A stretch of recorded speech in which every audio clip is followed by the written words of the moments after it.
में दोस्तों दो रॉड ऐसे रखा हुआ है, दोनों रॉड अपनी लेंथ के परपेंडिकुलर v स्पीड के साथ मूव कर रहा है एज शोन। उन दोनों के बीच का एंगल जो है वो है अल्फा। तो सवाल ये है जो इनका जो पॉइंट ऑफ इंटरसेक्शन है, ये पॉइंट ऑफ इंटरसेक्शन का स्पीड कितना है। ये दोनों के v है और ये कोई पॉइंट ऑफ इंटरसेक्शन जो है वो कोई हिंज नहीं है, दोनों रॉड आपस में फ्रीली मूवेबल है। पहले इस बात को हम समझ ले, ठीक है। तो ठीक है, मैं t इक्वल्स टू 0 और t इक्वल्स टू dt, तो ये है मेरा दोनों रॉड, ये है मेरा दोनों रॉड, ठीक है। सुनाओ, ये अपने लेंथ के परपेंडिकुलर dt टाइम पर v dt जितना आने वाला है।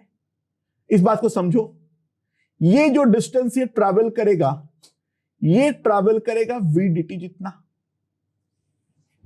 राइट। और दूसरा जो ये वाला रॉड है, ये भी अपना लेंथ के परपेंडिकुलर, मैं थोड़ा बड़ा करके ड्रॉ कर रहा हूं, ऐसे ये जस्ट अगला इंस्टेंट का पिक है, तो ये हमारा v dt जितना मूव करेगा।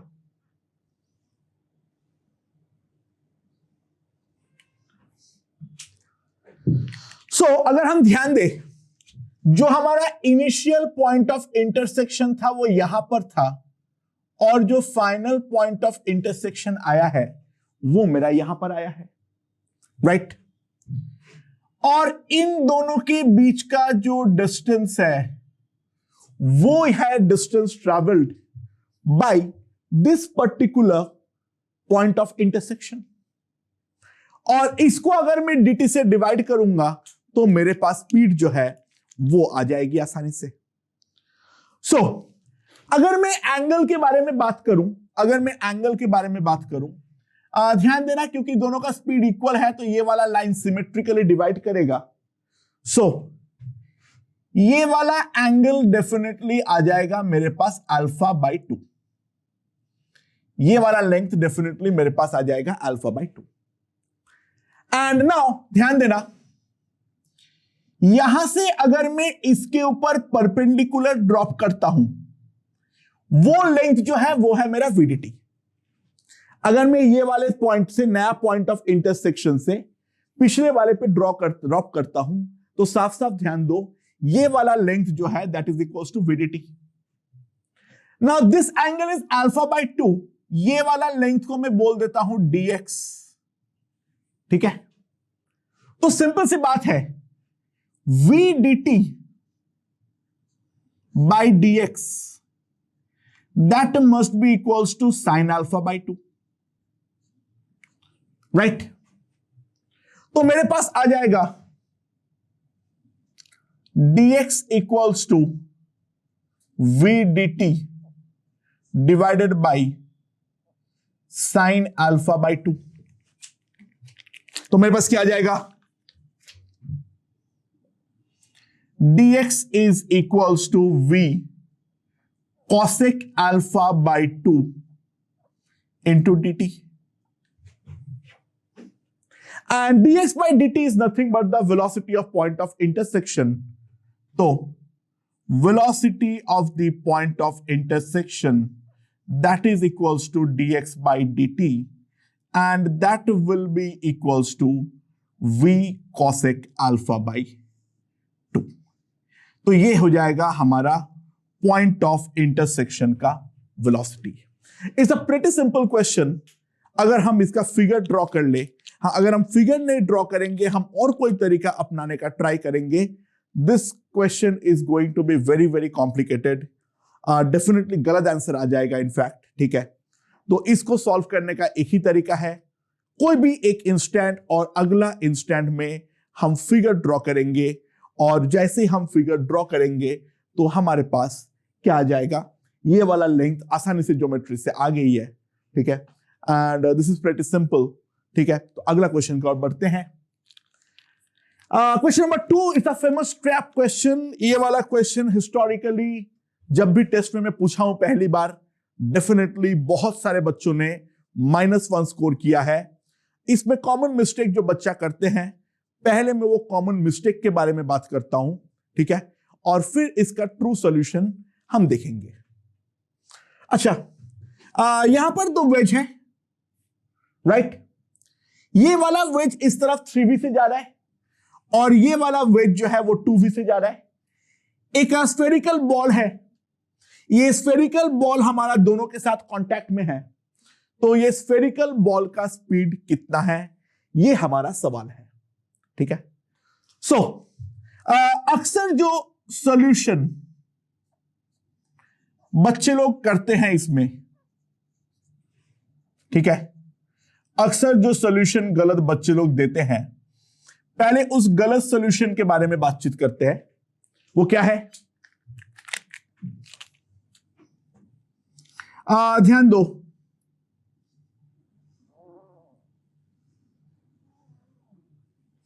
यहां पर बॉल है और दोनों वेजेस हमने ड्रॉ कर लिए हैं. ये वाला एंगल है थीटा और ये है हमारा स्फीयर. सो सबसे पहले हमें 2 कांटेक्ट दिखता है, राइट. ना वो दोनों कांटेक्ट के अकॉर्डिंग ऑब्वियस सी बात है, यहां पर भी हमारा वेज कंस्ट्रेंट सेटिस्फाई होना चाहिए और यहां पर भी हमारा वेज कंस्ट्रेंट जो है वो हमारा सेटिस्फाई होना चाहिए, राइट. सो क्योंकि ये वाला हमारा कांटेक्ट सरफेस वर्टिकल है और ये वाला वेज हमारा 2v से आगे बढ़ रहा है, तो उसको सेटिस्फाई करने के लिए स्फीयर के पास जो स्पीड आना चाहिए वो डेफिनेटली आना चाहिए 2v. और दूसरा वेज कंस्ट्रेंट यहां पर है, यहां से जो हम परपेंडिकुलर बनाएंगे,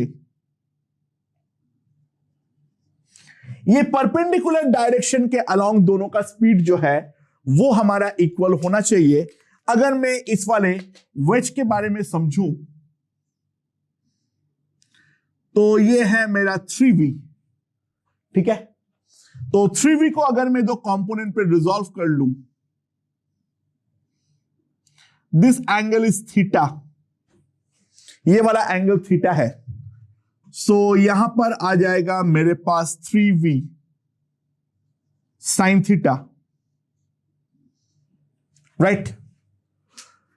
तो ये अगर 3v साइन थीटा है तो ऑब्वियस सी बात है इस वाले को भी इस डायरेक्शन में 3v साइन थीटा तो लाना ही पड़ेगा. सो इस ब्लॉक बॉल के पास 2 वेलोसिटीज है, एक इस डायरेक्शन में 2v और एक इस डायरेक्शन में 3v sine theta.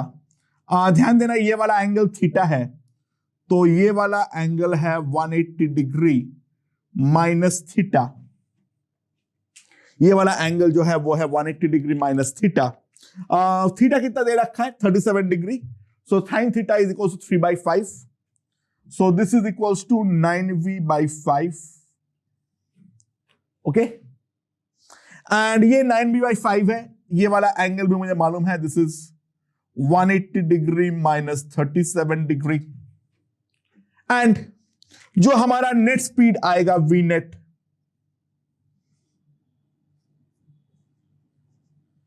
That is equals to under root 2v square plus 9v/5 का whole square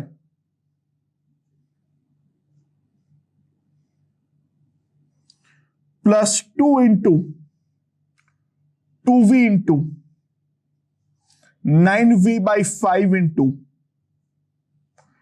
cos 180 minus 37, that can be written as minus cos 37.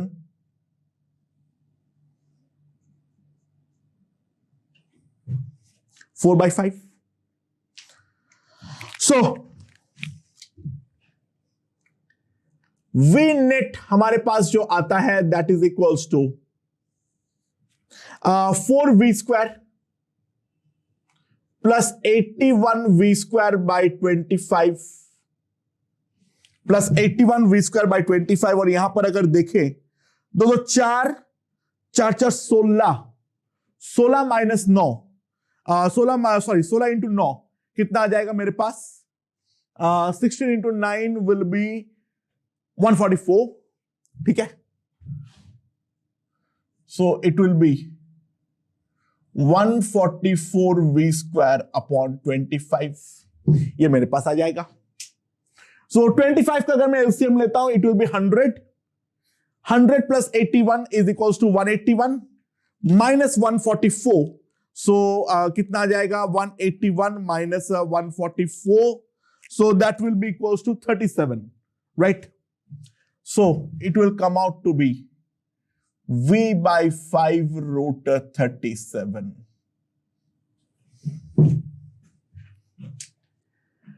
Okay, but this solution is absolutely wrong. क्यों गलत है पहले सोचने का try करो। इसमें दो गलती हम कमिट करते हैं, और क्या है वो दो गलती, ध्यान दो। सबसे पहली गलती, इस डायरेक्शन के along speed v3v sin theta है, वो हम मान लेते हैं, बट इस डायरेक्शन के अलोंग भी डेफिनेटली कोई ना कोई स्पीड तो होगा ही होगा, उसको हम जीरो एज्यूम नहीं कर सकते हैं। हम ये नहीं मान सकते हैं जो इस वेज के अलोंग ये वाला स्फीयर नेट पे स्लिप कर ही नहीं रहा है, तो ये अगर हम एज्यूम नहीं कर सकते हैं तो सिंपल सी बात है दैट होल बेसिक एजम्पशन जो ये वाला 3v sin थीटा है, that becomes wrong. Point number 2, अगर इसका स्पीड 3v sin थीटा है इस डायरेक्शन में, उसका एक कंपोनेंट डेफिनेटली हॉरिजॉन्टल के अलोंग भी है, 2v हमने यहां पर पहले से ही एज्यूम कर लिए, बट इसका एक हॉरिजॉन्टल जो कंपोनेंट होगा वो हमें डेफिनेटली कोई ना कोई अमाउंट से 2v को कम करेगा। तो 2v को अगर कम करेगा तो यहां का वेज कंस्ट्रेंट डेफिनेटली हमारा डिस्टर्ब होने वाला है। तो ये वाले सॉल्यूशन में हम साथ में दो ब्लंडर कमिट कर रहे हैं। तो डेफिनेटली इस तरीके से जो हमारा अप्रोच है वो अप्रोच डेफिनेटली गलत है। देखो, अगर हम दो वेलोसिटीज मान रहे हैं वो दोनों आपस में इंडिपेंडेंट होना जरूरी है, बट हॉरिजॉन्टल वेज कंस्ट्रेंट के कारण ये वाला कंपोनेंट डेफिनेटली मेरा 2v के इंडिपेंडेंट नहीं है। So we should not approach this question in this way. तो कैसे इसको सॉल्व करना है, इसका ट्रू सॉल्यूशन जो है अब हमें उस पर ध्यान देना पड़ेगा। तो what is the true solution?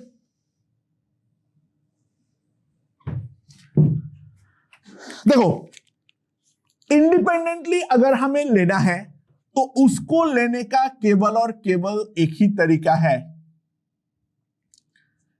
हम लोग इस डायरेक्शन में मान लेंगे v1 और ये वाला डायरेक्शन पे मान लेंगे v2, राइट? ना v1 और v2 डेफिनेटली इंडिपेंडेंट है। v2 का कोई भी वैल्यू v1 को डिस्टर्ब नहीं कर सकता है। सो ये अगर मेरा दीवार है तो ये वाले डायरेक्शन के अलोंग वेज कंस्ट्रेंट लगाते हुए मैं एक चीज डायरेक्टली लिख सकता हूं, जो मेरा v1 का वैल्यू है वो मेरा 2v के इक्वल होना तो पहली बात जरूरी है। v1 का जो वैल्यू है वो मेरा 2v होना जरूरी है, और दूसरा जो है वो हमारा इस डायरेक्शन में कंस्ट्रेंट है, राइट?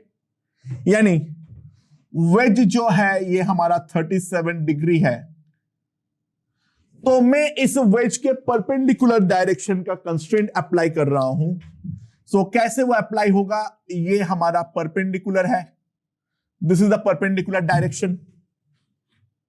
ना ये वाले परपेंडिकुलर डायरेक्शन के अलोंग में v1 और v2 दोनों को रिजॉल्व कर लेता हूं। सो v1 को दो कंपोनेंट पे रिजॉल्व कर लो, like this and this. v1 को दो कंपोनेंट पे रिजॉल्व कर लो, लाइक दिस एंड दिस। ये वाला एंगल जो है अगर हम ध्यान दें, कौन सा वाला एंगल हमारा 37 डिग्रीज है? ये वाला एंगल हमारा 37 है, तो ये वाला एंगल अगर 37 है तो ये वाला एंगल भी हमारा 37 डिग्रीज है। ठीक है, ये वाला एंगल अगर 37 है तो ऑब्वियसली ये वाला एंगल भी हमारा 37 डिग्रीज है, right? Am I right or wrong? Oh, sorry, I'm wrong. This is 53. This is 53. Sorry. This is 53 degrees. Yeah. This angle is 37. Yeah. और दूसरा, अगर मैं V2 को कंपोनेंट पे रिजॉल्व करूं तो V2 का भी दो कंपोनेंट है, एक ऐसा और एक ऐसा। नाउ अगर हम लोग यहां पर ध्यान दें तो this angle is 53, so this angle is again 53। This angle is again 53, right? समझ में आया? ओके, सो ये वाला डायरेक्शन के अलोंग अगर मैं बॉल का देखूं, ये वाले डायरेक्शन के अलोंग अगर मैं बॉल का देखूं तो उसका जो नेट वेलोसिटी होगा that will be v2 sin 53 minus इसके लिए v1 cos 53।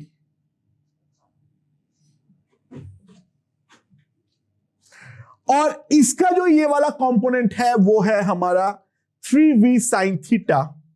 सो v2 sin 53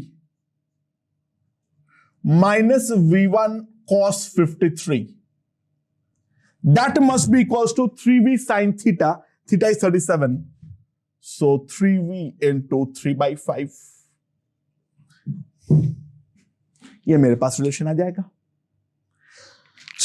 ये वाले रिलेशन पे ध्यान देते हुए 5 काट दो, सो 4v2 is equals to 3v1 plus 9v, and v1 जो है that is equals to 2v, so this is equals to 6v, this is 15v, so v2 का वैल्यू आ जाएगा 15v/4।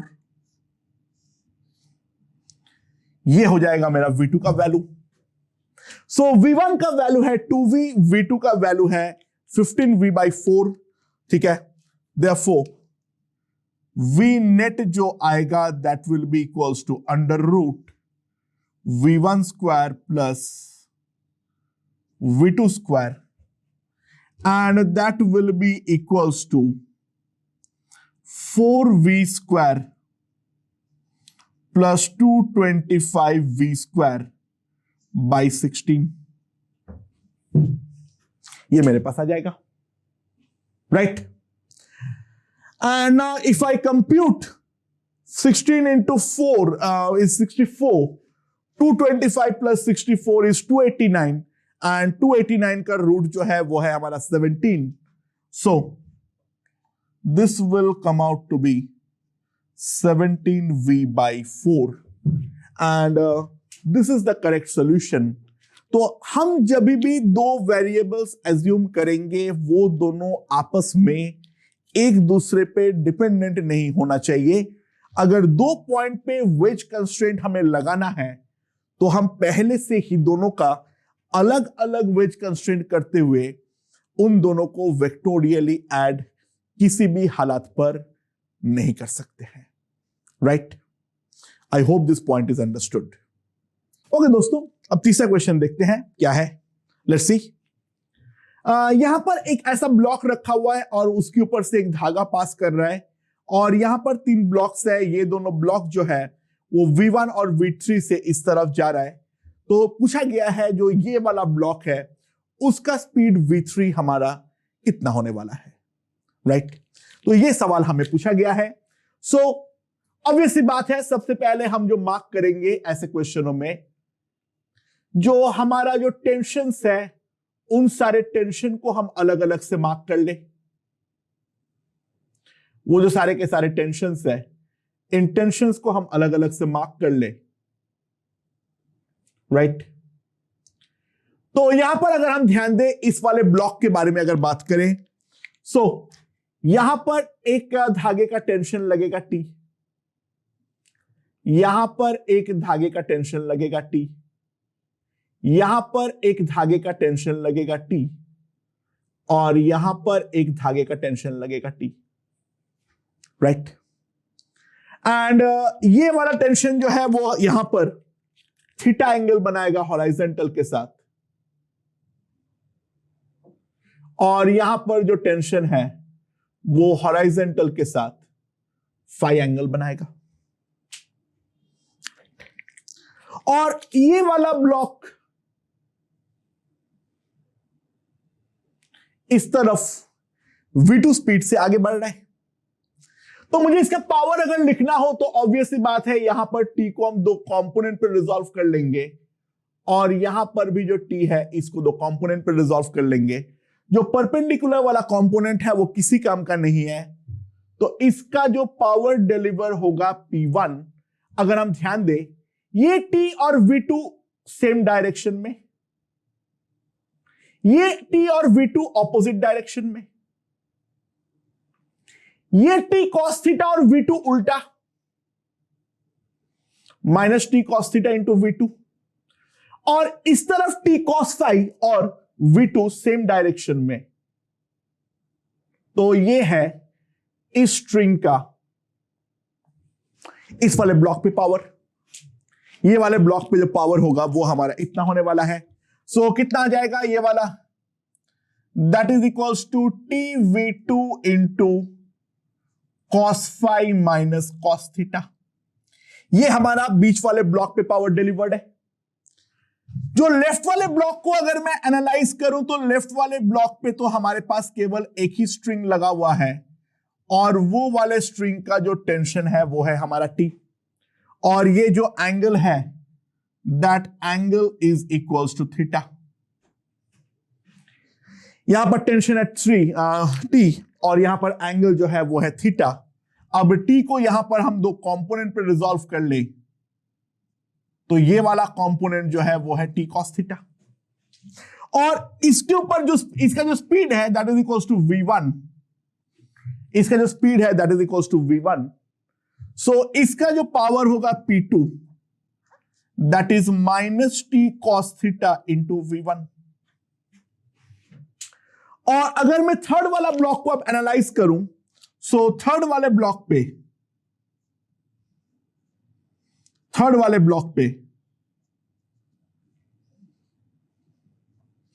यहां पर लग रहा है ऐसे इस तरीके से, सॉरी उल्टा लिख दिया, सॉरी यहां पर लग दिया टेंशन T, और यहां पर एंगल जो है that angle equals to phi.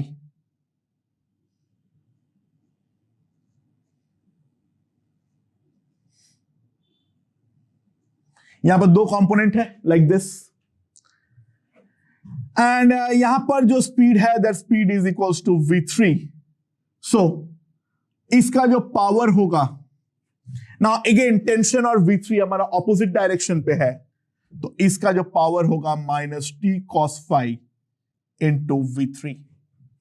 तो हमारे पास तीन पावर आ चुका है P1, P2 और P3, बट हम जानते हैं स्ट्रिंग जो टोटल पावर डेवलप करता है, डिलीवर करता है, that must be equals to 0। तो सिंपल सी बात है P1 plus P2 plus P3 that must be equals to 0. So tension तो काट दो, v2 cos phi minus v2 cos theta minus v1 cos theta minus v3 cos phi that must be equals to 0। तो मेरे पास v1, v2, v3 में relation अगर बनानी हो तो हम लिखेंगे v1 cos theta plus v3 cos phi plus v2 into cos theta minus cos phi that must be equals to 0। यह है हमारा v1, v2 और v3 के बीच में relation, a simple application of power theorem. So now let's move on to the fourth question. वो fourth question क्या बोलता है, ध्यान दो। एक ब्लॉक ए है और उसके ऊपर एक मोटर है। ये मोटर जो है वो स्ट्रिंग को अनवाइंड कर रहा है with the speed of v, right. And now ये धागा इस तरीके से कनेक्टेड है। यहां पर जो धागा है वो इस तरीके से गया है। ये ब्लॉक ए है, ये ब्लॉक बी है। तो हमें VA और VB के बीच में रिलेशन बनानी है, ठीक है। सो किस तरीके से बनाएंगे, सबसे पहले उसके बारे में देखते हैं। Now again, if we apply the power theorem, अगर हम ध्यान दें, ये है हमारा ब्लॉक A प्लस मोटर, ठीक है। सो मान लो ब्लॉक A जो है वो मेरा राइट की तरफ जाता है with the speed of VA। Block A जो है वो मेरा राइट की तरफ जाता है with the speed of VA, ठीक है। सो नाउ यहां पर जो टेंशन लग रहा है T, वो मेरा इस डायरेक्शन पे लग रहा है। टेंशन T जो है वो मेरा इस डायरेक्शन पे लग रहा है। और जो हमारा ब्लॉक B है, ये जो हमारा ब्लॉक B है, अगर हम ध्यान दें यहां पर टेंशन T हमने मार्क किए, तो यहां पर T, यहां पर T, तो ये वाले स्ट्रिंग पे जो टेंशन होना पड़ेगा दैट विल बी 2T। और यहां पर अगर 2T है तो पूरा स्ट्रिंग में ही जो टेंशन आएगा दैट विल बी 2T। तो मान लो ब्लॉक बी का जो वेलोसिटी है वो मेरा मान लो राइट की डायरेक्शन में जो है that is equals to VB, ठीक है।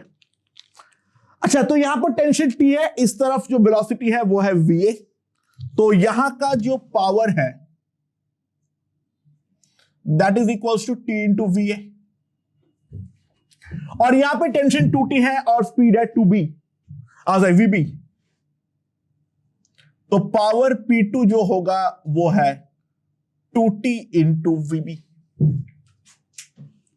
तो मेरे पास टोटल पावर जो आया है, जो ब्लॉक्स के मूवमेंट के कारण आया है, तो टोटल पावर जो आया है that total power will be equals to T into VA plus 2VB। अच्छा, लेकिन इसके अलावा कोई पावर का सोर्स है? जी हां, बिल्कुल है, वो है मोटर। अगर हम केवल और केवल मोटर को एनालाइज करें, अगर हम केवल और केवल मोटर को एनालाइज करें, तो यहां पर है T और इसके अगेंस्ट V स्पीड से हमारा धागा जो है वो अनविंड हो रहा है। So power in the motor, power in a motor जो टेंशन के अगेंस्ट हो रहा है that is -T into V, ठीक है। मतलब basically motor T into V जितना पावर दे रहा है और स्ट्रिंग का जो पावर है that is equals to -T into V, क्योंकि V स्पीड के साथ वहां पे धागा जो है वो हमारा अनविंड हो रहा है।